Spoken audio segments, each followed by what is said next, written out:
Hello everyone. आज के video में हम लोग इंटरेस्ट ऑन लोन को देखेंगे कि एक पार्टनरशिप फॉर्म में इंटरेस्ट ऑन लोन क्या होता है और जब एक पार्टनर के द्वारा फॉर्म को लोन दिया जाता है तो फॉर्म उस लोन के बदले में पार्टनर को कितना परसेंट की रेट से इंटरेस्ट पे करती है। ठीक है, इन सारी बातों को आज के वीडियो में हम लोग डिस्कस करने वाले हैं और यहाँ से आप लोग का बहुत सारा क्वेश्चन आप लोग के जो ऑब्जेक्टिव टाइप होते हैं उसमें बनते हैं। ठीक है, तो चलिए हम सबसे पहले जानते हैं कि इंटरेस्ट ऑन लोन क्या होता है।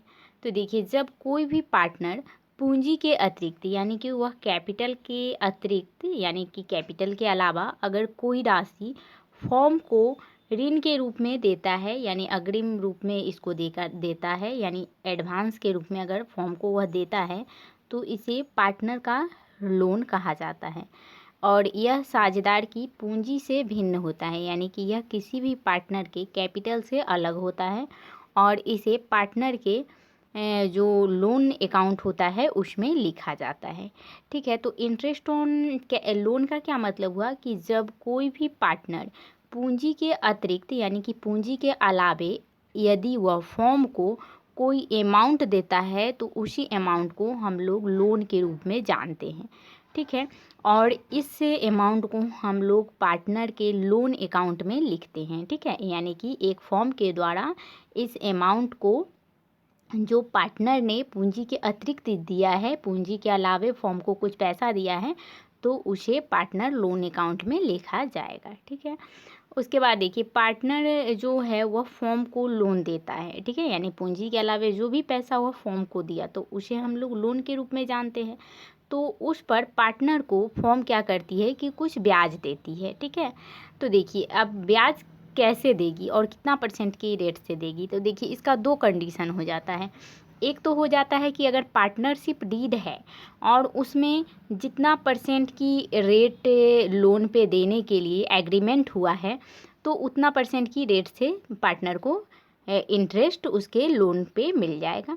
और दूसरा कंडीशन हो जाता है कि यदि पार्टनरशिप डीड में इंटरेस्ट ऑन लोन के बारे में यानी कि लोन जो पार्टनर फॉर्म को दिया है उस पर कितना परसेंट की रेट से फॉर्म के द्वारा इंटरेस्ट दिया जाएगा, इस बात का अगर उल्लेख नहीं है तो फिर 6% की रेट से उसे इंटरेस्ट दिया जाएगा यानी कि पार्टनर के लोन पर 6% की रेट से उसे दिया जाएगा। ठीक है, तो देखिए यहाँ पे पहला स्थिति, यहाँ आप लोग इसको भी पढ़ लीजिए कि यदि साझेदार के द्वारा दिए गए ऋण पर ब्याज के संबंध में साझेदारी संलेख में ब्याज की दर का उल्लेख है।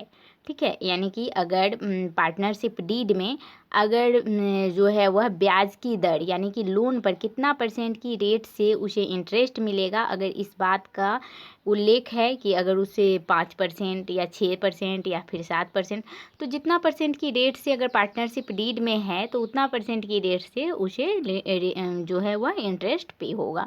लेकिन दूसरा कंडीशन है कि यदि ब्याज की दर के संबंध में कोई भी समझौता नहीं है और इस संबंध में जो है वह पार्टनरशिप जो डीड है वह मौन है यानी पार्टनरशिप डीड साइलेंट है तो फिर उसे 6% की रेट से इंटरेस्ट ऑन लोन मिलेगा। ठीक है, तो आप लोग यहाँ ध्यान रखिएगा कि इंटरेस्ट ऑन लोन कितना मिलेगा। अगर पार्टनरशिप डीड मौन है तो यानी पार्टनरशिप डीड अगर साइलेंट है तो उसे 6% की रेट से उसे ब्याज मिलेगा। ठीक है, उसके बाद चलिए हम नेक्स्ट देखते हैं। देखिए जो हमारा जो लोन होता है यानी इंटरेस्ट ऑन लोन है यह किस नेचर का होता है।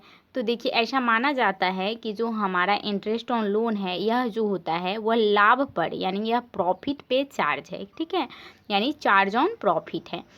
ब्याज तब भी दे होगा यानी कि एक पार्टनरशिप फॉर्म के द्वारा ब्याज पार्टनर को तभी दे होगा जब फॉर्म को हानि होती है।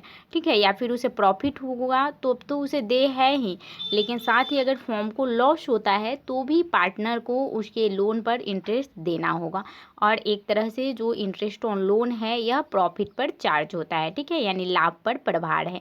इसका अभिप्राय यह है कि अन्य व्ययों की तरह ब्याज को भी एक व्यय माना गया है। और देखिए इन जो है वह चार्ज ऑन प्रॉफिट का क्या मतलब है कि यह एक तरह से जो फॉर्म के लिए है वह क्या है, एक तरह से एक्सपेंस है, ठीक है। और इसे हम लोग प्रॉफिट एंड लॉस अकाउंट में ट्रांसफ़र करते हैं और साथ ही इसे हम प्रॉफिट एंड लॉस अकाउंट में हम लोग डेबिट साइड में इसको दिखाते हैं, ठीक है। यहाँ पे आप लोग समझ गए होंगे। उसके बाद देखिए यहाँ पे अकाउंटिंग ट्रीटमेंट कैसे किया जाता है। तो देखिए जो इंटरेस्ट ऑन लोन होता है, इसका हम लोग अकाउंटिंग ट्रीटमेंट जो है वह 2 प्रकार से करते हैं। देखिए प्रथम विचार तो यह है, यानी प्रथम विधि तो यह है कि हम लोग साझेदार के ऋण पर ब्याज को लाभ पर प्रभार मानते हैं, यानी कि चार्ज ऑन प्रॉफिट मानते हैं और इसे प्रॉफिट एंड लॉस अकाउंट के डेबिट साइड में हम लोग ट्रांसफ़र कर देते हैं, ठीक है। उसके बाद देखिए जब हम इसे चार्ज ऑन प्रॉफिट मानेंगे और इसे प्रॉफिट एंड लॉस अकाउंट के डेबिट साइड में ट्रांसफ़र करेंगे, तब हम लोग जर्नल एंट्री कैसे करेंगे। तो देखिए साझेदार के ऋण पर ब्याज की व्यवस्था के लिए तो क्या करेंगे हम लोग, interest on partner loan account को क्या करेंगे, डेबिट कर देंगे और टू पार्टनर लोन अकाउंट को क्रेडिट करेंगे। और दूसरा एंट्री एक हम लोग करेंगे कि प्रॉफिट एंड लॉस अकाउंट को डेबिट करेंगे और टू इंटरेस्ट ऑन जो हमारा पार्टनर लोन है उसको क्रेडिट कर देंगे, चूँकि प्रॉफिट एंड लॉस अकाउंट के डेबिट साइड में इसको लिखा जाएगा, ठीक है। टू इंटरेस्ट ऑन लोन, तो प्रॉफिट एंड लॉस अकाउंट क्या हो जाएगा, डेबिट हो जाएगा और to interest on partner loan credit हो जाएगा, ठीक है। उसके बाद देखिए एक विचार तो यह है कि पार्टनर जो है उसके लोन को इंटरेस्ट ऑन लोन को लाभ पर प्रभार माना गया है और इसे हम लोग प्रॉफिट एंड लॉस अकाउंट के डेबिट साइड में दिखाते हैं। लेकिन दूसरा विचार यह कहता है कि जो हमारा इंटरेस्ट ऑन लोन है यह साझेदार के लाभ पर प्रभार नहीं है, यानी कि यह चार्ज ऑन प्रॉफिट नहीं माना गया है और इसे जो है वह प्रॉफिट एंड लॉस अकाउंट में ट्रांसफ़र नहीं किया जाना चाहिए, बल्कि इसे हम लोग profit and loss appropriation account में ट्रांसफ़र करेंगे, ठीक है। तो दूसरा विचार यह है। अब देखिए हम लोग देख लेते हैं कि कौन सही है। तो देखिए यहाँ पे भारतीय साझेदारी अधिनियम, यानी कि जो हमारा इंडियन पार्टनरशिप एक्ट है, ठीक है, उसके अनुसार साझेदारों को दे कोई भी राशि किराया को छोड़कर लाभ के नियोजन के रूप में माना जाएगा, ठीक है, और इसे लाभ पर प्रभार नहीं माना जाना चाहिए। और इस दशा में देखिए हम लोग क्या करते हैं कि जब इसे हम लोग लाभ पर प्रभार अगर नहीं मानेंगे इंटरेस्ट ऑन लोन को, तब इसे हम लोग profit and loss appropriation account में दिखाएंगे, ठीक है, और इसे हम लोग प्रॉफिट एंड लॉस अकाउंट में नहीं दिखाएंगे। और देखिए जब हम लाभ पर प्रभार नहीं मानेंगे इंटरेस्ट ऑन लोन को, तब इसे हम लोग profit and loss appropriation account में दिखाएंगे। तो फिर हम लोग कैसे इसका एंट्री करेंगे। तो देखिए पहला एंट्री करने के लिए क्या करेंगे कि interest on partner loan account को हम लोग डेबिट कर देंगे और टू पार्टनर लोन अकाउंट को क्या करेंगे हम लोग क्रेडिट कर देंगे। उसके बाद देखिए ब्याज को लाभ हानि नियोजन खाता में ट्रांसफ़र करने के लिए हम लोग क्या करेंगे कि जब इंटरेस्ट ऑन लोन को लाभ पर प्रभार नहीं माना जाएगा, यानी चार्ज ऑन प्रॉफिट नहीं माना जाएगा, तो इसे हम लोग profit and loss appropriation account के डेबिट साइड में दिखाते हैं, ठीक है। और इसे हम लोग इसका एंट्री कैसे करेंगे, जब हम इसे इंटरेस्ट ऑन लोन को है वह ट्रांसफ़र करेंगे profit and loss appropriation account में, तो क्या करेंगे profit and loss appropriation account debit हो जाएगा और to interest on partner loan account credit हो जाएगा, ठीक है। अब देखिए यहाँ पे कुछ पॉइंट है, इसको भी आप लोग ध्यान रखिएगा। जैसे देखिए एक बार कि साझेदार के ऋण पर ब्याज को लोन अकाउंट में क्रेडिट किया जाएगा, यानी कि पार्टनर का जो ऋण पर ब्याज है उसको पार्टनर के लोन अकाउंट में क्रेडिट किया जाना चाहिए, न कि कैपिटल अकाउंट में, ठीक है। तो इसको पार्टनर का जो ऋण पर ब्याज है, यानी कि जो भी उसका इंटरेस्ट है उसको लोन अकाउंट में हम लोग क्रेडिट करेंगे और इसे हम लोग कैपिटल अकाउंट में नहीं लिखेंगे, ठीक है। उसके बाद देखिए दूसरा कि साझेदार के ऋण खाता को पूंजी खाता से अलग माना जाना चाहिए, यानी कि पार्टनर का जो लोन अकाउंट होता है इस लोन अकाउंट को पूंजी खाता से अलग मानेंगे, क्योंकि साझेदारी अधिनियम के प्रावधान के अनुसार साझेदारी के विघटन की दशा में, यानी जब एक साझेदारी का समापन होता है तो उस दशा में भुगतान के समय जो साझेदार के ऋण को पूंजी खाते पर प्राथमिकता दी जाती है, यानी कि साझेदार का जो लोन है उसको सबसे पहले भुगतान किया जाएगा। इसलिए साझेदार का जो लोन अकाउंट है उसको हम लोग अलग लिखेंगे। ठीक है, अब देखिए यहाँ पे एक क्वेश्चन है, इस क्वेश्चन को भी आप लोग देख लीजिए। इस क्वेश्चन में बोला जा रहा है कि पी क्यू एक फॉर्म में पार्टनर है। पी ने 1 जुलाई 2007 को फॉर्म को 12,000 रुपया का ऋण दिया है। ठीक है, 12,000 रुपया का लोन दिया है फॉर्म को, और साझेदारी संलेख में साझेदारों द्वारा दिए गए ऋण के ब्याज के संबंध में कोई प्रावधान नहीं है। यह मानते हुए कि फॉर्म की पुस्तक प्रत्येक वर्ष 31 मार्च को बंद होती है और पी द्वारा दिए गए ऋण पर ब्याज की गणना कीजिए। तो देखिए इस क्वेश्चन में 2-3 चीज़ हैं, जैसे कि अब देखिए पार्टनरशिप डीड यहाँ मौन है, तो फिर इंटरेस्ट ऑन लोन कितना परसेंट की रेट से मिलेगा, तो 6% की रेट से मिलेगा। और एक और इस क्वेश्चन में है कि जो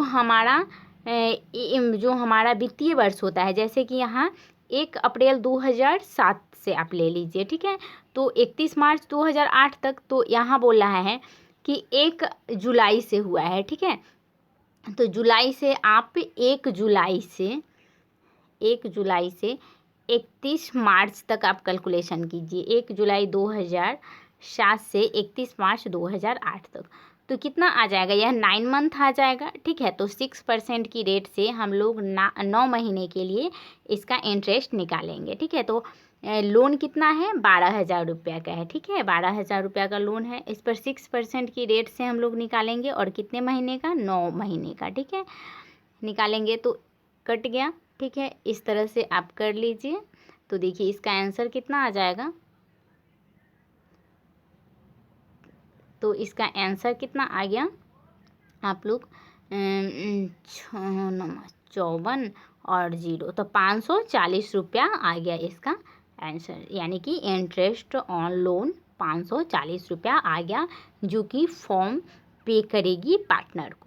ठीक है, तो इस तरह से आप लोग के अगर एग्जामिनेशन में इस तरह का शॉर्ट टाइप क्वेश्चन आएगा तो आप लोग इस तरह से सॉल्व कर लीजिएगा। ठीक है, तो इस तरह से बहुत सारा क्वेश्चन आता भी है। ठीक है, तो आप लोग देख लीजिए, और 2-3 क्वेश्चन आप लोग बुक से भी इसका कीजिए, ताकि और भी आप लोग का कॉन्सेप्ट क्लियर हो जाए। ठीक है, तो अब हम नेक्स्ट टॉपिक में मिलेंगे कुछ इसी तरह के कॉन्सेप्ट को लेकर। तब तक आप हमारे साथ बने रहिए। वीडियो पसंद आ रहा है तो आप लोग इसे लाइक कीजिए, चैनल को सब्सक्राइब कीजिए और वीडियो को शेयर कीजिए।